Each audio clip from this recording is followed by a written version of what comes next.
je voudrais vous présenter les résultats d'une étude donc sur le chemsex, donc dans laquelle on a utilisé ma fameuse méthode Q. Et donc l'idée, c'est de vous présenter à la fois les résultats de ce projet donc sur le chemsex et ce qu'on peut faire un petit peu avec cette méthode, voilà, le type de résultats qu'on peut obtenir et ce que l'on peut en faire par la suite. Alors juste pour rappel, donc le chemsex, ça consiste en fait en la consommation de produits psychoactifs en contexte sexuel. Le SLAM, donc l'injection en étant une modalité particulière. Alors il ne s'agit pas forcément d'une pratique qui serait nouvelle ni qui serait spécifique aux hommes qui ont des relations sexuelles avec des hommes.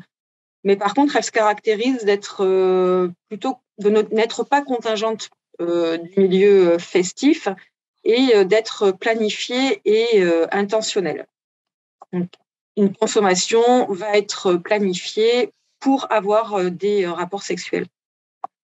Alors, on a fait cette étude à un moment où la prolifération de rapports, d'articles de presse et d'articles scientifiques montrer une forme d'urgence autour de cette question du chemsex et questionner l'enjeu en termes publics qu'il peut constituer. Alors, la grande majorité du temps, on associe le chemsex à de nouvelles contaminations de VIH, à des co-infections par l'hépatite C ou d'autres IST, mais aussi à des effets délétères sur la santé somatique et surtout sur la santé psychique des usagers. Sachant qu'en France, les demandes en fait de prise en charge, elles ont augmenté particulièrement avec l'arrivée des nouveaux produits de synthèse, les NPS, donc comme les catinones ou la mifédrone, qui ont pour particularité un approvisionnement qui est très simple. D'une part parce que leur coût est très faible, de 10 à 20 euros le gramme, et d'une disponibilité sur Internet. On peut se faire livrer chez soi très simplement. Alors, on peut noter aussi que le chemsex, c'est un phénomène qui est contemporain donc de ces nouveaux produits de synthèse, mais aussi contemporain de l'évolution des modes de rencontre qui sont passés des lieux de drague aux sites de rencontre et aux sites Internet et aux applications avec géolocalisation. Et il est aussi contemporain d'une certaine banalisation de l'usage de la drogue, de l'introduction de la PrEP, donc de la prophylaxie, pour le VIH, et aussi d'un contexte, d'une culture de la performance et de la consommation immédiate. Alors, ce qu'on peut remarquer aussi, c'est que c'est une pratique qui s'étend, qui touche des personnes qui n'avaient pas de passé de consommation de drogue, qui sont de plus en plus jeunes, de plus en plus de séronégatifs sont concernés, et qu'elle inclut tous les milieux socioculturels, y compris les plus défavorisés. Alors, en ce qui concerne la littérature, les données de prévalence, elles sont incroyablement fragmentaires et elles varient de 6 à 30%. Alors, les variations, elles dépendent des populations étudiées, de la façon dont on va définir qui est chemsexeur, parce que la majeure partie du temps, c'est une variable qui est reconstruite en fonction des consommations et pas sur la déclaration des usagers eux-mêmes. De l'horizon temporel aussi qui est utilisé. Et de toute façon, au-delà de ces données épidémiologiques, en fait, le chemsex, il interroge sur les facteurs qui incitent les HSH à consommer plus que la population générale des substances psychoactives, et plus particulièrement donc, dans ce contexte sexuel. Et une des raisons majeures pour laquelle on a mis en place cette étude et pourquoi on a utilisé cette méthode, c'est que globalement, dans la littérature, on voit une entrée qui est souvent sur le prisme de la prise de risque, en oubliant que c'est aussi un lieu de plaisir, et en définissant une espèce de trajectoire type qui serait le plaisir intense au départ et la descente aux enfers de manière quasi systématique. Alors, on a quelques auteurs quand même qui essaient de montrer, d'appuyer le fait qu'il n'y a pas une pratique du chemsex, mais des pratiques du chemsex. Et c'est ce qu'on cherchait à voir avec cette étude.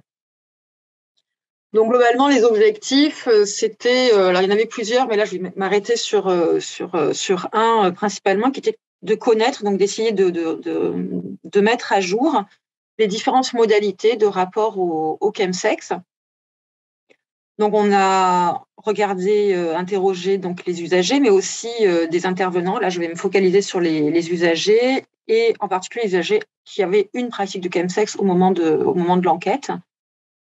Et donc, on a eu recours à la méthode Q, mais il y avait aussi la question de documenter les difficultés qui étaient rencontrées et les besoins lorsqu'il y en avait.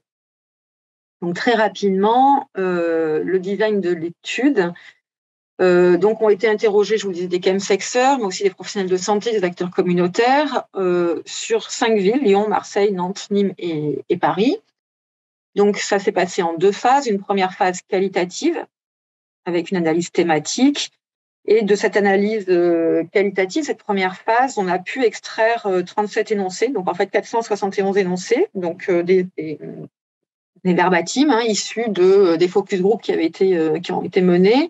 On en a sélectionné 37 qui représentaient les 4 dimensions qui émergeaient vraiment dans ce corpus, à savoir les motivations et les causes, la perception du chemsex, la question autour de l'identité et de l'appartenance à la communauté, et celle des risques et dangers. Et donc, dans la phase 2, je vais vous présenter ici, donc, qui est une phase mixte qui recourt à la méthode Q. On a utilisé 2 méthodes de passation de l'enquête et donc de recrutement en face à face, donc assisté par ordinateur, donc, qui nous permettait de contrôler la diversification de l'échantillon des participants, sur le fait qu'ils slamaient ou pas, donc injectés ou pas, qu'ils étaient séropositifs ou pas, et qu'ils habitaient en province ou à Paris.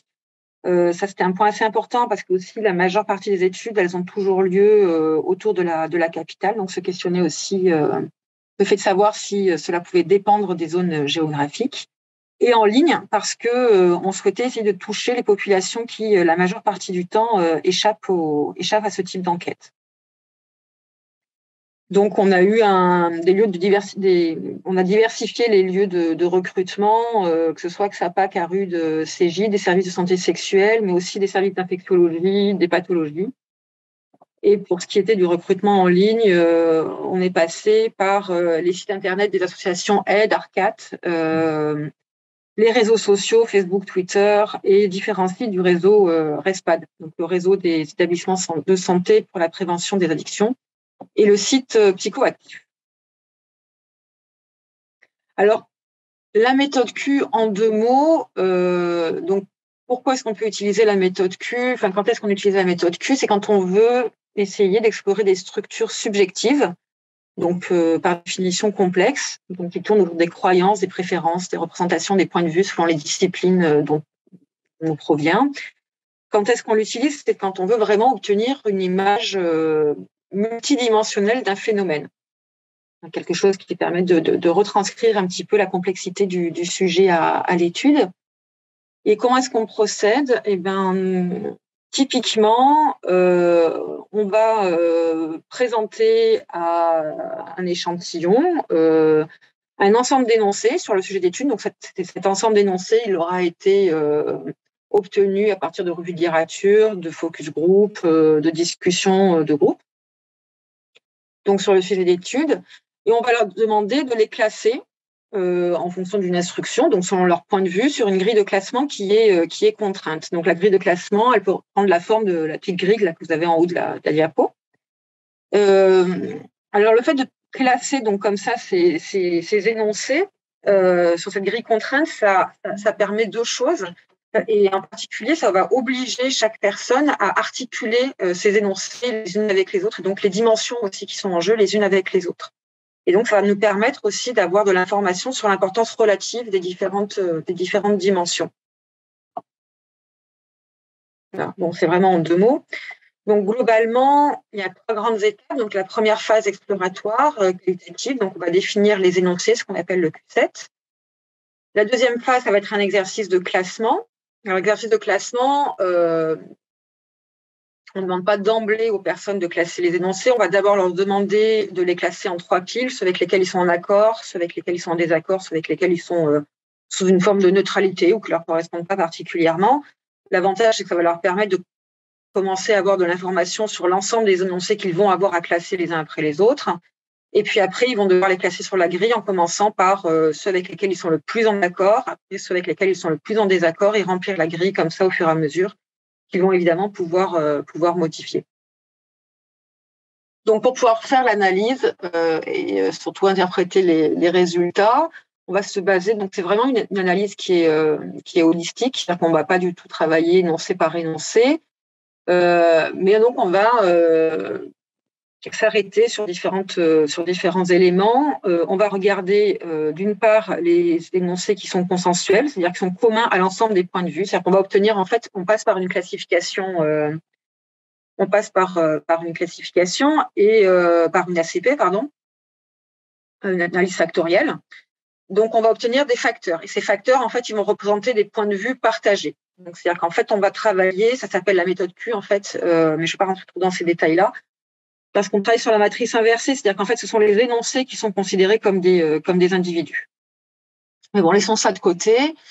En fait, les individus, quand ils vont classer donc les énoncés consensuels, c'est-à-dire qu'il n'y a aucune différence de classement entre aucune paire de points de vue, donc des comparaisons 2 par 2, donc ils sont vraiment consensuels à l'ensemble de la population. Et après, on va regarder les énoncés qui sont placés aux extrêmes de la grille, à droite et à gauche. Donc là, vous avez un petit exemple, voilà, le classement qu'on a pu obtenir. Et en fait, à la fin de l'exercice de classement, on demande aux personnes de motiver, d'expliquer pourquoi ils ont placé spécifiquement les deux énoncés qu'ils ont mis aux extrêmes, c'est-à-dire totalement à droite et totalement à gauche. Et donc, ces verbatims-là, qui vont être associés à ces énoncés, on va aussi les utiliser dans l'interprétation des résultats. On va aussi regarder ceux qui sont distinctifs, c'est-à-dire qui ont un classement qui est significativement différent des classements dans les autres points de vue, les autres facteurs. Et enfin, on va regarder ceux qui sont placés les plus hauts ou le plus bas, c'est-à-dire ceux avec lesquels on est le plus en accord ou le plus en désaccord quand on appartient à un facteur particulier. Alors, là, la description, donc, cette méthode, c'est une méthode qui est mixte parce qu'on a un recueil des données donc, qui est qualitatif, on a une analyse des données qui est quantitative et une interprétation qui passe par le qualitatif et par le quantitatif, qui demande un échantillon d'individus assez peu importante, donc une trentaine d'individus peut être tout à fait suffisante. Là, on avait un échantillon large parce qu'on voulait faire des sous-études. Parce qu'encore une fois, je vous le rappelle, ce qui est considéré comme des individus, ce sont les énoncés. Alors, cet échantillon de chemsexers, donc on avait 126 chemsexers donc en activité au moment de l'enquête, qui avaient entre 21 et 70 ans, avec une médiane de 44 ans. 35% étaient des slammers, 37% séropositifs, 24% ont eu une hépatite C, et 19% de l'échantillon étaient des chemsexers et aussi des intervenants. Et ils avaient globalement entre 6 mois et 24 ans de pratique, avec en médiane 3 ans de pratique du chemsex. C'est un échantillon qui est plutôt de CSP élevé, avec 80% en activité professionnelle et pratiquement la grande majorité de l'échantillon qui était cadre ou profession intellectuelle supérieure ou intermédiaire. Et ce qui était important pour nous aussi, c'est qu'on avait un maillage relativement national, donc avec 32% à Paris, 15% à Lyon, Marseille, 20% dans les villes moyennes et 33% dans des petites villes ou très petites villes. Et juste pour donner quelques informations, vous avez là la distribution de la fréquence de la pratique, donc avec un petit quart qui pratique le chemsex quelques fois par an, un gros quart environ une fois par mois, un petit peu plus d'un tiers plusieurs fois par mois et 14% plusieurs fois par semaine, voire tous les week-ends, une pratique du chemsex. Alors, il y a 5 principaux points de vue qui ont émergé de l'analyse des résultats. Allant de la vision du chemsex, du rapport au chemsex le plus positif au rapport au chemsex le plus négatif. Donc là, vous avez les titres qu'on leur a donnés, donc de la compensation à une sexualité assumée, l'hédoniste gestionnaire, entre addiction et gestion, de la curiosité à la destruction de la sexualité et de l'espoir de compensation à la désillusion. Donc, je vais vous donner le détail pour chacun de ces points de vue. Et donc, il y a uniquement 2 énoncés qui étaient consensuels donc pour ces 5 points de vue, pour ces 5 rapports au chemsex. Le premier, c'était que se considérer comme usager de drogue est un préalable nécessaire pour réfléchir à sa consommation. Et le second était que de considérer qu'il n'y a pas d'impossibilité de réduction des risques pendant les plans. Alors donc nos résultats, ce qu'ils montrent, c'est la diversité des rapports au chemsex. Vous allez le voir concernant les causes, mais aussi les rapports à la sexualité et aux consommations, ou encore justement sur la perception des risques associés à la pratique du chemsex, et même des stratégies de régulation, d'autorégulation qui sont mises en œuvre. Alors juste une petite précision qui est importante. Il faut bien considérer que les points de vue qui ont été exprimés là sont les points de vue qui ont été exprimés au moment de l'enquête, et que évidemment, selon le moment du parcours, individuellement, les chemsexeurs vont pouvoir se reconnaître dans différents points de vue. Alors, le premier point de vue, donc le premier facteur, il se composait de la plus grande proportion de Parisiens. Alors, si pour ce point de vue, il y avait des fragilités préexistantes à la pratique du chemsex, donc remplir un vide, des événements fragilisants, il est particulièrement tourné vers la sexualité et le plaisir. Et les produits sont un moyen de s'autoriser des pratiques plus hardes, d'aller vers plus de désinhibition et d'expérimenter de nouvelles sensations, mais aussi vers la tendresse. C'est le seul point de vue qui ne plébiscite pas la recherche d'un effet rush et qui ne considère pas que les limites soient systématiquement dépassées.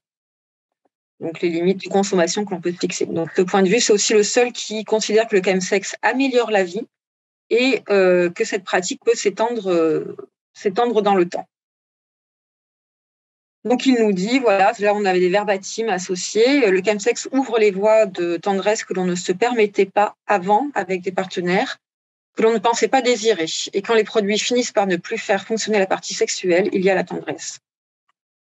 Alors, il est possible que pour ce point de vue, le chemsex permette en fait de contourner une difficulté qui était préalable avec la sexualité, dans la mesure où c'est le seul à ne pas considérer, je perds ma voix, à ne pas considérer que de ne plus avoir de sexualité sans produit soit problématique.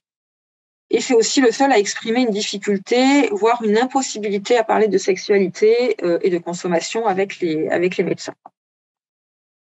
Il est celui qui réfute totalement l'idée d'abstinence sexuelle comme moyen d'arrêter la consommation de produits. Et qui va nous dire, voilà, avant de consommer, je n'assumais pas du tout les multiples partenaires, les prises de risques, y compris sous PrEP. Alors, c'est un point de vue qui s'appuie particulièrement sur les groupes de parole. Et c'est le seul à considérer que le mot chemsex recouvre une revendication d'appartenance à un groupe d'initiés. Et il est aussi le seul à ne pas être en désaccord avec le parallèle avec les années SIDA et la stupeur qui l'accompagnait lorsqu'on parle de chemsex. Alors là, on a le deuxième point de vue, donc l'hédoniste gestionnaire, donc une vision, un rapport au chemsex qui est positive aussi.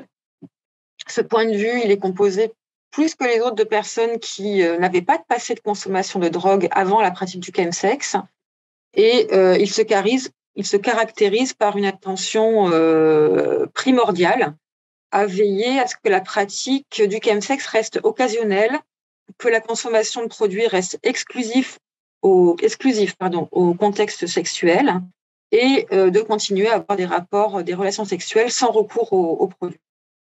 Donc, pour ce point de vue, la perte de contrôle n'est pas inévitable et les risques associés à la consommation de substances psychoactives, donc on va parler de cet engrenage, de ce piège du chemsex vers la dépendance totale, sont particulièrement redoutés, que ce soit pour les avoir expérimentés ou observés chez d'autres. Il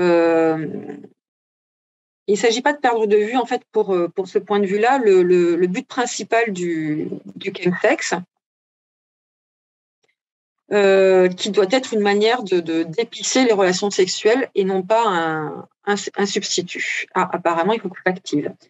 Donc, pour ce point de vue, plus que pour tous les autres, une stratégie adoptée pour éviter les risques est de pratiquer avec un groupe restreint de connaissances. C'est le seul facteur qui considère que de ne pas apprendre à s'injecter est une bonne stratégie de RDR pour ne pas consommer seul, donc ce qui est un petit peu, voilà, ce qui peut se questionner. Donc, une autre caractéristique de ce point de vue, c'est de considérer ne pas avoir commencé la pratique du chemsex et ne pas la vivre comme quelque chose de compensatoire, mais plutôt comme la continuité d'un parcours sexuel et de recherche de plaisir. Donc, on va dire, voilà, pour l'un des participants, dans mon cas, l'arrivée au chemsex se fait progressivement et l'aboutissement d'un ensemble de facteurs, PrEP, libération de la chape de l'anxiété liée au VIH, découverte du poppers, curiosité et Grindr. Donc, ce sont des éléments de nature positive, donc libido, curiosité, envie de nouveauté, de dépassement, de plaisir, qui sont plus importants lors des rapports sexuels qui m'ont mené au chemsex. Donc, l'effet anxiolytique des produits a néanmoins renforcé l'attrait du produit après les premières utilisations, mais n'explique pas le fait d'avoir franchi le pas. Et c'est le seul point de vue à ne pas être en désaccord avec une forme de fatalité à la pratique du chemsex qu'on entend assez souvent. Et globalement, c'est un point de vue qui est assez peu concerné par les aspects potentiellement négatifs du chemsex, qui sont du côté de la culpabilité, l'isolement, de la perte de contrôle ou de l'autodestruction.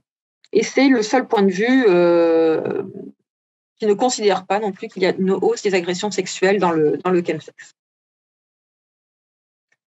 Alors là, on a un troisième point de vue, donc il y a un point de vue relativement intermédiaire, avec une posture un petit peu paradoxale, qui donc se situe un peu entre addiction et gestion. C'est le point de vue dans lequel on trouve la plus grande proportion de personnes séropositives, donc 60%. C'est un point de vue qui focalise vraiment sur l'effet rush et la recherche de nouvelles sensations, pour qui c'est une pratique assumée. Donc, je ne suis pas davantage chemsexeur honteux qu'homo honteux. Et paradoxalement, c'est le point de vue qui se compose essentiellement de personnes qui consommaient déjà avant la pratique du chemsex. Donc, j'ai pris pour la première fois de la 3MC pensant que c'était de la coke. J'ai toujours consommé des drogues de manière festive et récréative. Et ils vont donc considérer que la consommation hors contexte sexuel comme particulièrement problématique. Alors, c'est aussi un point de vue qui considère le moins qu'une pratique chronophage soit problématique. Donc, pour ce point de vue, le partage de connaissances et la RDR, la réduction des risques, sont particulièrement importants. Et l'un va pouvoir nous dire, en tant qu'acteur de prévention, je fais aussi très attention aux autres, à l'hygiène, et je fais le plus légèrement possible des spots RDR, donc réduction des risques. Ne pas apprendre à s'injecter ne peut pas être considéré comme une stratégie de RDR. On trouvera toujours le moyen et on se charcutera. La réduction des risques consiste à connaître les bonnes pratiques. Ne pas les connaître n'empêchera en rien une rechute, puisqu'on a vu que pour certains, c'était un moyen de RDR. Autre paradoxe de ce point de vue, c'est qu'il est celui qui considère le plus avoir eu des troubles du désir avant la pratique du chemsex. Et c'est le seul à penser que pour arrêter les produits, il faut une abstinence sexuelle. Et on va nous dire, je fais des breaks significatifs qui s'accompagnent d'une période équivalente sans relation sexuelle. Et c'est aussi celui qui réfute le plus le fait que les produits puissent en fait venir remplacer la libido. Donc la maîtrise de la consommation est en fait généralement venue d'une alerte pour ce point de vue. Et c'est le seul point de vue à être en désaccord avec le fait qu'arrêter le chemsex, ça serait renouer avec l'inattendu de la vie. Et celui qui est le moins en désaccord avec le fait de considérer le chemsex comme un moyen de rencontrer du monde et d'avoir une sexualité. Donc là, on arrive aux deux points de vue qui ont une vision particulièrement négative du chemsex, qui ont un rapport assez négatif au chemsex. On est passé là de la curiosité à la destruction de la sexualité. Vous allez voir que d'ailleurs, il n'y a pas de petite case sur la RDR pour ce point de vue. C'est un point de vue qui se consomme pas, non, mais qui se compose d'une majorité de slammers, avec 83% de slammers, pour moitié des séropositifs, alors que c'était un tiers pour les trois précédents. Donc, pour ce point de vue, c'est d'avoir entendu parler du chemsex qui semble avoir motivé l'arrivée dans le chemsex. Et si l'accent est mis sur la recherche d'effets rush et l'envie de pratiques plus hard et de se les autoriser. Donc, en précisant, voilà, en effet, c'est très agréable, cette sensation d'euphorie, d'excitation immédiate, d'avoir envie de sexe fort sans préliminaire. C'est aussi le point de vue, avec le deuxième point de vue, qui en a la vision la plus négative. Donc, il va nous dire, ça détruit ma sexualité et me fait perpétuellement douter de la véracité de mes sentiments et de mes réactions. Donc, pour son impact négatif sur la sexualité, c'est un point de vue qui considère que le chemsex mécanise le sexe et va déshumaniser la libido, déshumaniser la relation, et que les chem, remplacent la libido. Donc, c'est un point de vue qui ne considère pas que avoir une consommation hors contexte sexuel serait problématique. Et c'est aussi le seul à ne pas plébisciter du tout les groupes de parole, ni une pratique en groupe restreint. Et enfin, on peut noter que c'est un point de vue qui est le moins en désaccord avec l'idée selon laquelle il n'y aurait pas de culture d'apprentissage entre chemsexeurs. Et donc, comme je vous le disais, la RDR n'est absolument pas abordée pour ce point de vue-là. Dernier point de vue, donc ça, ce point de vue-là, donc est vraiment une vision incroyablement négative. Donc, on est passé de l'espoir d'une compensation à la désillusion. Donc, la pratique du chemsex est essentiellement perçue comme compensatoire d'un mal-être préexistant. L'un pourra dire, je me sens seule le week-end venu, je me perche seule, ou accompagnée pour affronter le vide affectif de sortie, de contextes sociaux, qui serait sinon trop lourd à affronter le week-end. Je peux dormir quasiment tout le week-end quand je ne me perche pas pour faire passer le temps. Je considère ma vie comme très vide. Donc, c'est une pratique qui s'accompagne souvent de honte et de culpabilité, et c'est une démarche qui est vécue comme autodestructrice. Le chemsex a contribué à dégrader ma santé, donc multiplication des IST, manque de sommeil, tout en m'ayant éloignée pendant un temps de ma vie sociale, familiale, en accentuant du coup ainsi un sentiment de solitude que les chem pouvaient et devaient dans mon esprit venir combler. Autre verbatim, des idées noires, des fantasmes tabous, voire politiquement incorrects, des envies de se faire plomber par le VIH ou autres sont devenues pour moi monnaie courante quand je me perche. Et ces idées paraissent séduisantes à froid, comme pour justifier mon mal-être et ma déprime ou ma dépression que je traîne depuis des années. Donc, ce point de vue, c'est le seul à considérer que l'arrêt du chemsex permettrait de renouer et d'accepter l'inattendu de la vie. La recherche de plaisir, de nouvelles sensations, de pratiques sexuelles plus hard n'est absolument pas mise en avant pour ce point de vue. Mais il y a plutôt un focus sur les conséquences négatives qui peuvent être associées au chemsex, avec la perception que la perte de contrôle est absolument inéluctable. C'est le point de vue qui considère le plus que les slammeurs vont plus mal que les non-slammeurs. Et qui va pouvoir nous dire, la pratique du chemsex a répondu pour moi à des failles, à des manques, mais elle a détruit ma vie et m'a même conduit à vouloir l'interrompre. Alors, ça, je vais vous le passer peut-être pour nous laisser un petit peu plus de temps. C'est juste pour pouvoir vous montrer qu'en fait, à partir de cette analyse des points de vue, on peut reconstruire des espèces de petites narrations qui vont être illustratives de chacun des rapports au chemsex ici, qui ont émergé de l'analyse. Et ces narrations, on va pouvoir les réutiliser de différentes manières, soit dans des questionnaires, soit comme support de discussion. Ça va aussi pouvoir permettre, voilà, c'est vraiment tout un travail qui permet d'avoir quelque chose avec beaucoup plus de nuances que pourrait l'avoir du Quanti, et qui, par rapport au Kali, va permettre aussi, donc avec le Kali, on va voir les thématiques qui vont ressortir, mais on ne va pas pouvoir voir forcément la façon dont elles vont s'imbriquer les unes avec les autres, ce que permet la méthode Q. Voilà, c'est un de ses avantages. Par contre, c'est une méthode qui est assez chronophage à présenter aussi. Donc, juste pour terminer, parce que je ne sais pas très bien où on en est du timing, mais oui, j'ai dépassé le temps. Donc, quelques messages généraux. Le chemsex n'est ni tout noir ni tout blanc. On a pu relever quelques indicateurs de pratique problématiques. Donc, le fait d'avoir une consommation de cristal meth, la fréquence de pratique, surtout l'augmentation de la fréquence de pratique, la multiconsommation, le fait d'être jeune, d'habiter à Paris. Chose importante, la population enquêtée en ligne différait assez fortement de celle rencontrée dans les associations. Donc, c'est important de diversifier les lieux de recrutement pour ne pas surreprésenter les difficultés rencontrées, parce que quand même, on a 50% de l'échantillon qui déclarent des difficultés, ce qui veut dire qu'il y a 50% de l'échantillon qui n'en déclarent pas. Donc, il n'y a pas d'association systématique non plus avec la pratique du chemsex et les difficultés.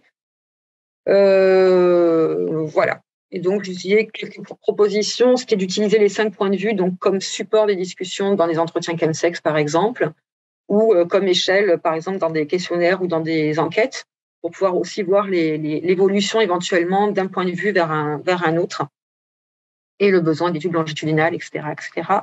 Je vais m'arrêter là parce que j'ai largement passé le temps. Merci pour votre attention.